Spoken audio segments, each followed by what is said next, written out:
السلام علیکم۔ ویڈیو کی طرف جانے سے پہلے میری آپ سے گزارش ہے کہ آپ اس چینل کو ضرور سبسکرائب کریں تاکہ ہر نئی آنے والی ویڈیو آپ تک پہنچ سکے۔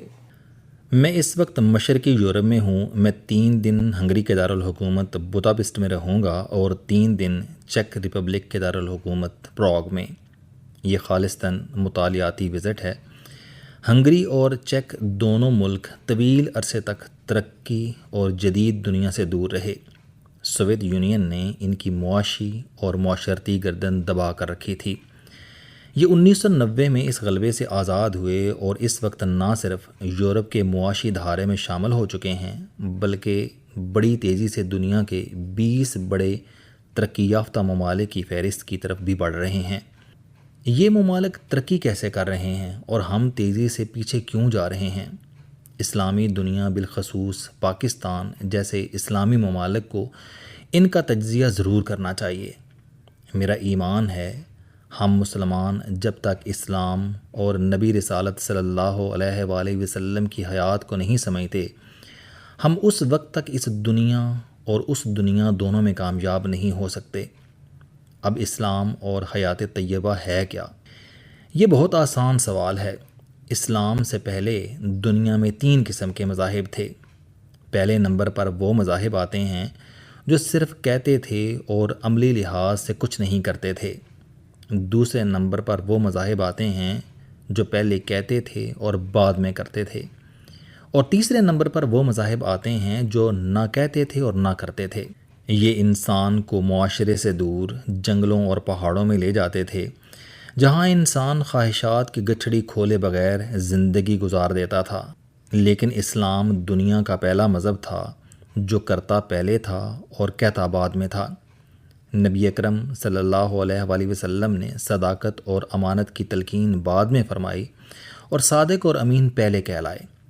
آپ صلی اللہ علیہ وآلہ وسلم نے مساوات کا درس بعد میں دیا اور اپنے غلاموں کو اپنے ساتھ پہلے بٹھایا۔ آپ صلی اللہ علیہ وآلہ وسلم نے خواتین کے احترام کا حکم بعد میں دیا اور خواتین کے لیے اپنی چادریں پہلے بچھائیں۔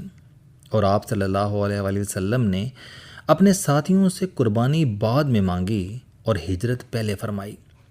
پیٹ پر پتھر پہلے باندھے اور طائف کے بازاروں میں پتھر پہلے کھائے۔ یہ اسلام کی ترتیب ہے۔ اسلام کرتا پہلے ہے اور حکم بعد میں دیتا ہے۔ آپ نبی اکرم صلی اللہ علیہ وآلہ وسلم کی حیات طیبہ پڑھ لیں، آپ کو ہر حکم سے پہلے عمل ملے گا، جبکہ ہم سب مسلمان اس سے الٹ چل رہے ہیں۔ ہم حکم پہلے جاری کرتے ہیں، عمل بعد میں کرتے ہیں۔ بلکہ اگر یہ کہا جائے کہ ہم صرف حکم جاری کرتے ہیں اور ہماری زندگی میں عمل کی باری آتی ہی نہیں تو یہ غلط نہیں ہوگا۔